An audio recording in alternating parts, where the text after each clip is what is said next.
So my friends in the Critical Chicks book group and I talk about this all the time. We are not your average general reader. We are far more discerning. We are intelligent, articulate, and we just don't gravitate towards the books that the general public does. And I say general public as a stereotype, but when I'm going to chat about some things in this video, and I'm going to throw out a few statistics that'll get you to better understand what my point is. So I hope you stay for the video.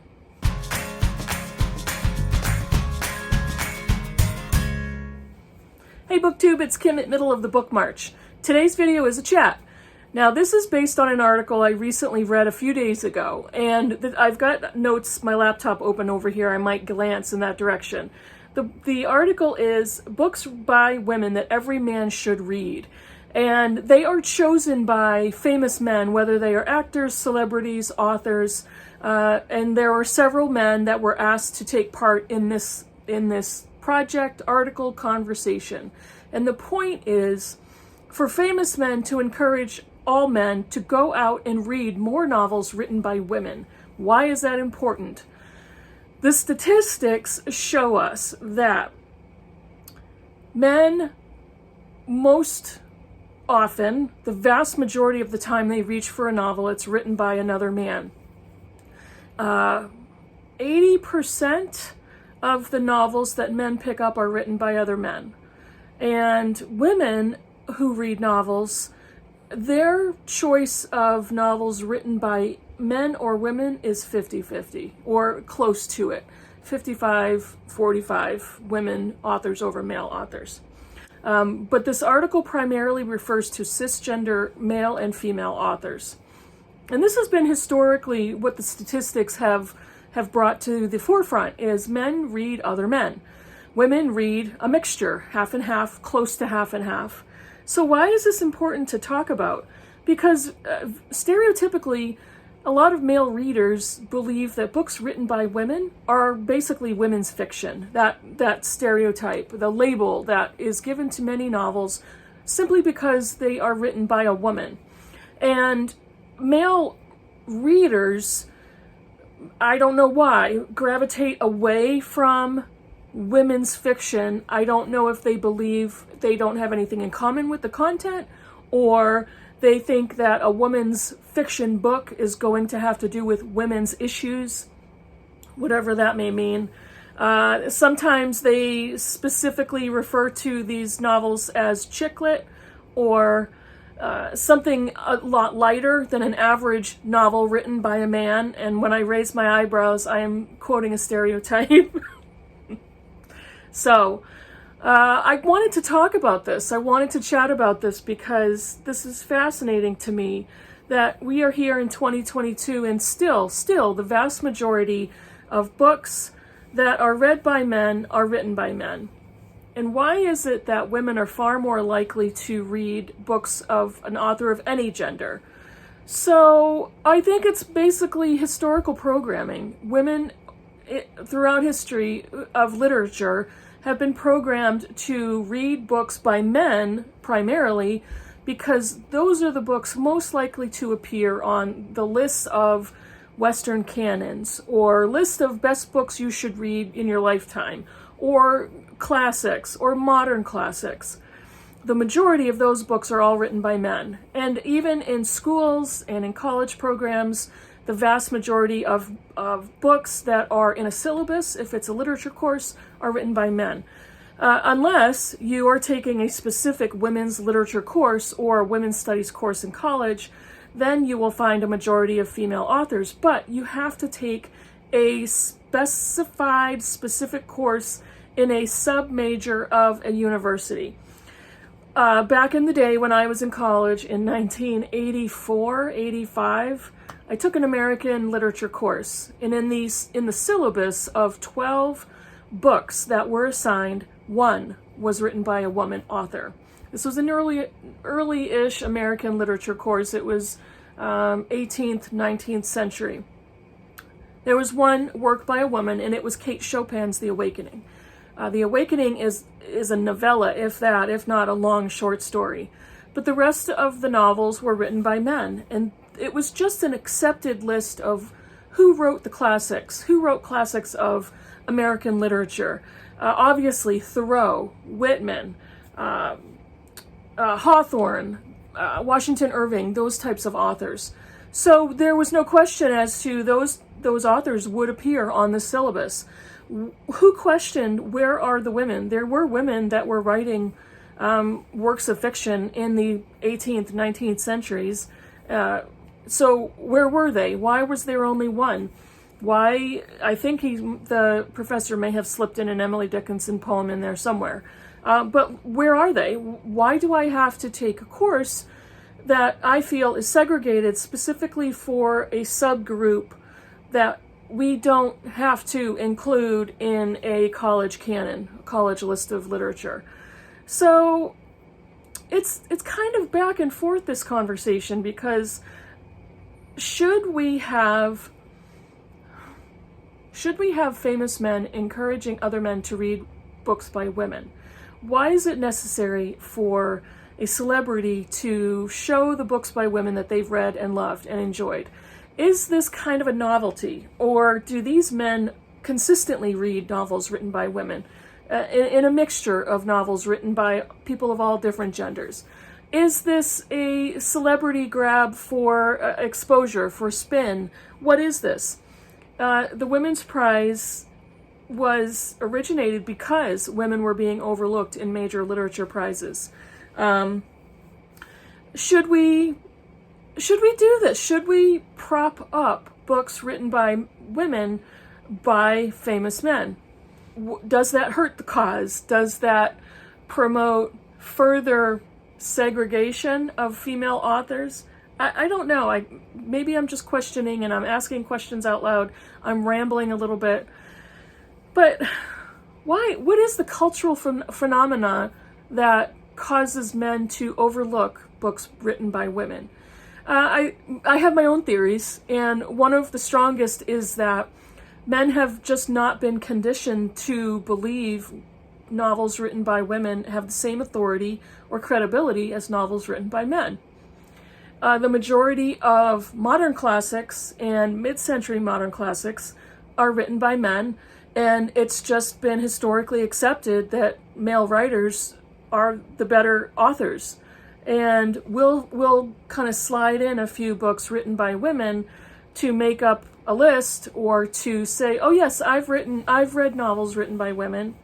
I also think that historically, and I'm talking specifically in the United States. I apologize if I didn't really make that clear. But there are obviously books written by women around the globe, and whether this phenomena is the same around the world, I assume it kind of is. So why is it that men don't take women seriously? Why is it that men don't take novels written by women seriously? Do men write better books? No, talent has nothing to do with gender. The phenomena of men reading 80% of books written by other men is culturally conditioned. It is societally conditioned. It is a result of the patriarchy, and it is a result of histories and legacies and generations of believing men are primary authorities, believing men have the expertise and the knowledge, and not really considering women in the mix, not really considering the vast libraries of exceptional women authors that have written books that deserve to be called classics. And obviously we know of many. But for so long, when you go back in time and you look at the Pulitzer Prize, when you look at the Booker Prize, when you look at the Nobel Prize in Literature, you see a very long list of male names until recently, where we've kind of woken up culturally to realize we need to open the opportunities to everybody. We need to look to other people of other colors, other races, other genders, other sexualities, besides straight white men. Is the canon infallible? Is the canon complete? Do we get to add anything to the Western canon in literature? We should. There's nothing that says we shouldn't. Should some books be knocked out? Possibly. I don't know the answer to that question. So I actually took a look at my own statistics and the books that I read, and I actually did a demographic study of my reading several videos ago, and I'll try to find it. I have my own video library, so I will try to find it and include the link down below. But I went back a few years and I looked at my own reading statistics. So I'm going to share that with you. So far in 2022, I have read, I forgot. I'm going to look really quickly here at my Goodreads to see how many books I've read in 2022 so far. So this is the first 5 months of 2022. Okay, in 2022 so far, for the first 5 months, I've read 53 books. And out of those 53, 3 of them were written by men. All of them were written by cis men. One of them that I know of was written by a gay man. So I'm not talking about sexuality of authors, simply their genders. So that percentage so far this year is probably a little over 3.5% of the books I've read this year were written by men. And the only reason I read those books, ironically, is they were part of the BookTube Prize in Translated Fiction. So really interesting. I've been much more strongly gravitating towards books written by either women or authors of other genders besides cis male authors. So last year in 2021, I read 129 books, I believe. Again, I'm going to include my demographic video down below. I read 129 books. Last year, my percentage of books that I read written by cis men were 20%, so it was an 80-20. 2020 was almost exactly the same. It was an 80-20. 80 of female or other gendered authors besides cis men, and the same for last year, for 2021. So I'm reaching more for books written by women or trans authors or non-binary authors besides white men. And I do read books written by men, and I do read books written by men of color. So what is this telling me? Why do I do that? Well, over the years, again, from taking literature courses in school, from being assigned books in even high school and earlier, the majority of the books assigned to me to read were written by white men. And when I think about that, I can remember feeling resentful in high school being assigned books only written by white men. There were several books I found that I loved. I read The Scarlet Letter, which to this day I still love. I read Lord of the Flies. I read 1984. Those are all books written by white men that I loved. And I just recently reread 1984, and again, it's an exceptionally written book. I plan on reading The Scarlet Letter maybe sometime this year, but it's one of my American literature favorites. So I do read books written by men, but over the years I've come to feel resentful of only being fed books written by white men as labeled as classics. Well, I don't agree with that. And as I got into college and got further into college and looked at my reading, I got kind of pissed off. Like, I'm going to start choosing differently. I'm going to branch out. I'm going to read many more books written by Black authors, more books written by trans authors, more books written by Asian authors, anybody besides white men. I've kind of had enough. Now, that all to say, I still read books written by men, but the majority of my books are written by women or authors of other genders. And I did that on purpose because there's so many books to discover. There's so many books out there, including classics, written by women that have historically just been overlooked, purposefully overlooked. There are prize-winning books that we may not know about because they don't get the exposure that prize-winning books written by men get. Am I anti-man? No, I'm not. Am I a man-hater? No, I'm not. But I have the choice to branch out my reading and my taste and my desire to discover many more authors. Ironically, in June, I will be reading at least several books written by men, by white men. I'm about to start the Hotel New Hampshire for my Critical Chicks book group for June. I have a book by Wallace Stegner that I plan on reading in June. I have a book by Larry McMurtry that I plan on reading in June. So I do have my selections of white male authors that I will be reading. What is the thing that's typically stopping me from reaching for a book written by a white man? Inherent or obvious misogyny. And I DNF'd a few books because of that reason. I DNF'd Paris Trout, written by Pete Dexter, which I was reading, I believe, last year. Absolutely hated it. Violent, abusive, misogynistic, racist main character.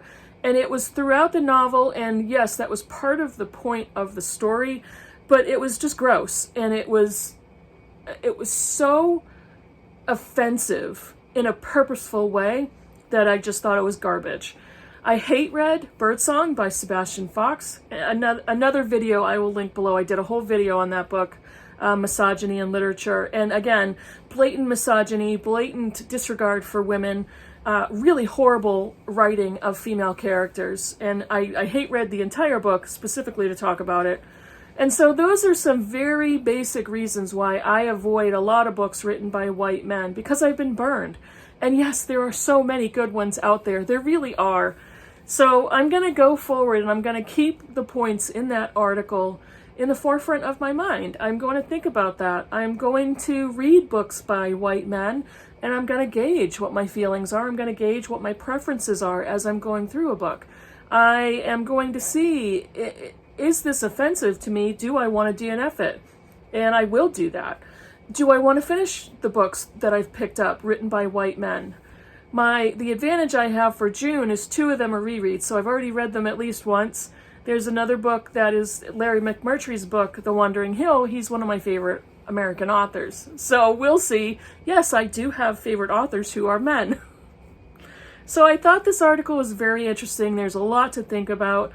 Why men pick other male authors to read primarily, why women are much more flexible in the percentage of male authors and female authors that they pick, who are the readers reaching for transgender authors, for gay and lesbian authors, for non-binary authors, who are the readers reaching for authors of color or other religions or other races or translated fiction. What are we doing about that? And how long will it take us to change our cultural outlook? So let me know in the comments below what you think. And thanks for getting to the end, and I'll see you in the next video. Bye, everybody.